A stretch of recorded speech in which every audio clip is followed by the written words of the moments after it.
जो है पिछले क्लास में जो है ट्रायंगल को पढ़ा था, इसका आईडी क्या होता है? रहा नहीं जाता, तड़प ही ऐसी है ना। नहीं, सोके और आपको बताए थे ना कि आपने जो है ट्रायंगल को नहीं पढ़ा है ना, कि इसके अंदर जो है क्लास 8 के अंदर या क्लास 7 और अभी तो रुको, क्लाइमैक्स अभी बाकी है। के अंदर या क्लास 6 के अंदर कोण के बारे में और उसके रेखा के बारे में, बिंदु के बारे में जानना आपको बहुत जरूरी है, ठीक है। और आपको बताए थे ना हम कि अगर बात करें किसका, रेखा की बात करें, किसका बात करिए? इसका अंग्रेजी होता है लाइन। ये क्या होता है? तो हमने आपको बताया था, ध्यान सुनना है यहाँ पे। आपको बताया था ना कि मान लीजिए वो रेखा बनाते हैं, ठीक है। रेखा है ना, देखो लाइन है ना, अगर हमें रेखा बनाना है तो सपोज मानते हैं कि सर इसके बीचों बीच हम कुछ इस प्रकार से कर देते हैं, कुछ चीजें आपको दिखाई दे। जैसे मान लो अगर आप देखेंगे तो पूरा क्या दिख रहा है सर? पॉइंट दिख रहा है। पॉइंट का मतलब क्या होता है? बिंदु। अगर इसका डिफिनेशन बताना होगा तो बताएंगे कि सर अनंत बिंदुओं से मिलकर बना एक सीधा पथ क्या कहलाता है? पथ का मतलब होता है रास्ता। क्या होता है? तो चीजें जो है सर एक पॉइंट ऑफ के माध्यम से बढ़ रहा है कि नहीं बढ़ रहा है? हम जो है कल्पना भी नहीं कर सकते कि सर कितना बढ़ रहा है, ठीक है। उसमें कितनी बिंदु का आवश्यकता पड़ रहा है। अब इतना चीज आपको समझ में आ गया ना, कोई दिक्कत नहीं। अब वहाँ पे देख लो, आप बताए सर ट्रायंगल क्या होता है? मानते एगो रेखा है ये, एगो रेखा है ये, एगो रेखा है ये। इसका नाम P, इसका नाम Q, इसका नाम R। हम एक नामकरण कर दे रही P Q R, कोई दिक्कत नहीं। अब यहाँ पे कोई पूछ रहा है कि सर बताइए क्या है P Q R? क्या है? ट्रायंगल। क्या है? ट्रायंगल। ये भी हम जानते हैं कि सर ट्री का मतलब क्या होता है? ट्री का मतलब होता है अब भुज का मतलब क्या होता है? क्या होता है? यानी कि ऐसा कुछ होना चाहिए कि दोनों तरफ से बंद हो गए। अब साथ साथ क्या हो गया? तुम्हारा 3 कुछ में चीजें होना चाहिए। तो मानते हैं कि सर क्या है आपका? पहले का क्या है तुम्हारा? दीवार। क्या है? दूसरा क्या है? यानी कि एक ट्रायंगल के अंदर जो अगर साइड की बात करें, यानी भुजा की बात करें, कितने होगा तुम्हारे? यानी कि इसमें भुजा कितने होते होगा? 3। अंग्रेजी में कहीं से साइड होगा, ठीक है, कोई दिक्कत नहीं। जैसे मान लो कि घर बनता है, यानी कि इस प्रकार से कोनो घर बना है तो हई तुम्हारा कोना होगा ना, कोना होगा, हई पर क्या होगा? कोना। हई पर क्या होगा? कोना। यानी कि एक ट्रायंगल के अंदर कोण कितने होते होगा? 3। कोई दिक्कत नहीं।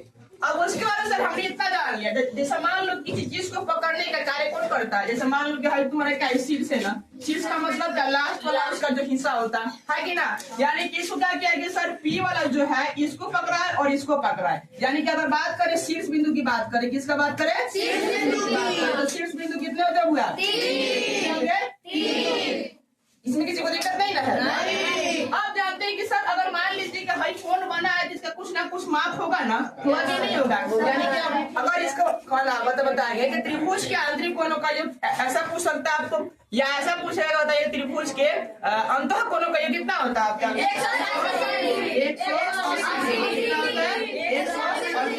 ये आंतरिक का हो चाहे अंतः का हो, दोनों का मतलब क्या होता है? समान। दिक्कत किसी को नहीं। इतना चीज हम तो भाई जान लिए। अब इसका डिफिनेशन बताए तो कैसे बताएंगे? तो बोलेंगे कि 3 रेखा खंडों से घिरे बंद आकृति को क्या कहते हैं?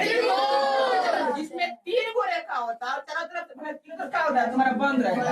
अगर तुम्हारा बंद रहेगा होगा, और तुम्हारा क्या रहेगा? बंद। तुम्हारा क्या रहता है? बंद रहेगा। इस वाले कंडीशन में क्या होता है? उसका रोल करता है। कोई दिक्कत नहीं। अब सर इसको पार्ट के ऊपर छोटा लेते हैं। इसका भाग कितना है? कितना होता है इसमें? 2। कौन कौन होता है?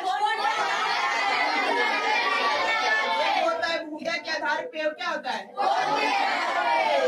कोई दिक्कत नहीं। अब जो भुजा के आधार पे आपको बताए थे कितना होता है? 3। का नाम है तुम्हारा समबाहु त्रिभुज बताएंगे आपको।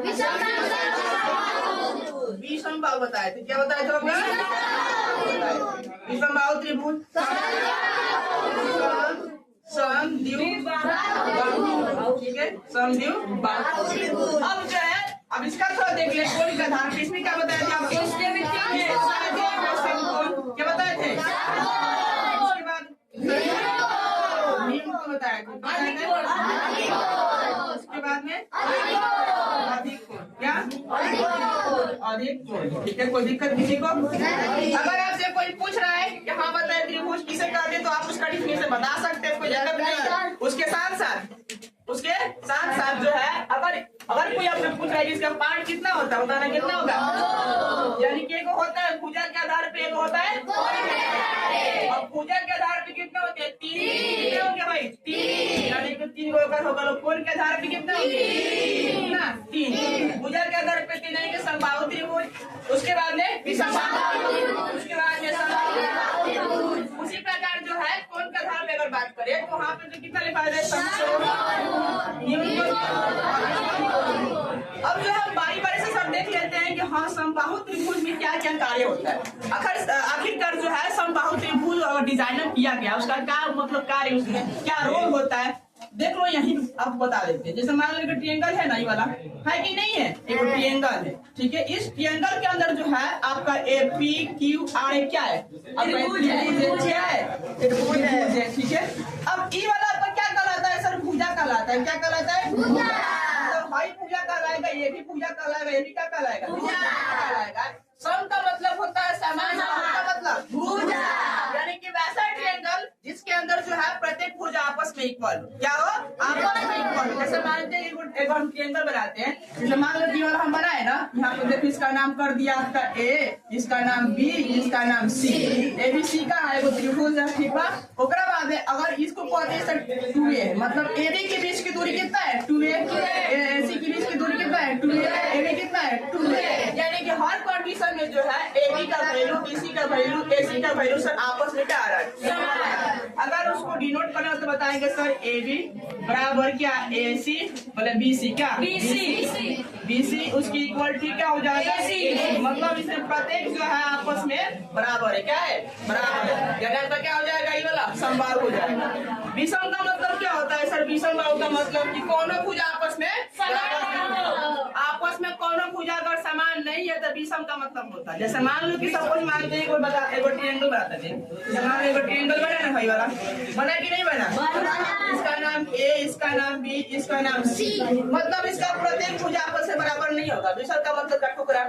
तब सर कोनो खंड मतलब होगी अलग अलग, यानी क्या हो जाएगा? अलग अलग होगी। यानी कि एक वही वाला होगा, भाई 2 हो जाएगा, भाई क्या हो जाएगा सर? 3 हो जाएगा। यानी कि अगर इसके एग्जांपल की बात करें, इस मानते हैं कि सर 3 है, कितना 3 है, यहाँ पे कर देते हैं 4 है, यहाँ पे का 2 है। अब बताओ दोनों जो भुजा है आपस में बराबर है? नहीं। लेकिन इसमें आपको देखने को मिला था कि सर भुजा जो है तीनों के तीनों कंडीशन में बाकी नहीं था, लेकिन यहाँ पे कुछ ऐसा नहीं है।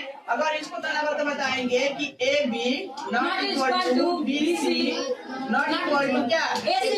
तो भाई जो आपस में कोनो बराबर नहीं है, इसे क्या कहेंगे आप? उसके बाद बात कर लेते हैं आपका समद्विबाहु। किसका बात कर लेते हैं? समद्विबाहु। सम का मतलब क्या होता है भाई? क्या होता है? समान। सम का मतलब समान होगा, अद्विव का मतलब दो, बाहु का मतलब क्या होता है? यानी कि वैसा त्रिभुज जिसमें 2 भुजा आपस में क्या हो? समान। अगर 2 भुजा आपस में समान है तो भाई क्या हो जाएगा? कोई दिक्कत नहीं। जैसे मानते हैं ट्रायंगल यहाँ बनाते हैं, यहाँ पे क्या किया हमने? इसका नाम A दिया, इसका नाम B दिया, इसका नाम C। बात कर रहा है सर उसका नाम पे ही है कि सम का मतलब समान, देव का मतलब 2, भुजा का मतलब बाहु का मतलब भुजा। यानी कि मानते हैं कि यहाँ पे 2A है तो यहाँ भी 2A, यहाँ पे क्या है? 4A। जरूरी नहीं है कि यही मतलब रहेगा, यहाँ भी रह सकता है भाई, यहाँ भी रह सकता है, कोई दिक्कत नहीं। आज समझ में तो ये वाला चीज था जो क्या बोलते हैं ट्रायंगल के बेस पे इसको जानना जरूरी है। आप एग्जाम में पूछेगा ना कि कुछ प्रकार की से आपको देगा, आप पूछेगा बताइए इसमें से कौन सा क्या है आपका समबाहु त्रिभुज है कि विषमबाहु त्रिभुज है या समद्विबाहु त्रिभुज, इसमें किसी को दिक्कत नहीं है। या आपको ऐसा भी कह सकता है कि बताइए कि आपका कोण देगा 60 डिग्री, हाइट देगा 60 डिग्री, हाइट देगा कितना? 60 डिग्री। बताइए कौन सा होगा भाई? समबाहु। क्या कहोगे? समबाहु। कौन सा होगा? ऐसे के समबाहु का हमने पूरा थ्योरेटिकल सारे पढ़ लिया। और थ्योरेटिकल का होता है कि पूरा इसमें क्या होना चाहिए सर? प्रत्येक भुजा आपस में तो क्या होता है आपका? क्या होता है? संबंध। ठीक है।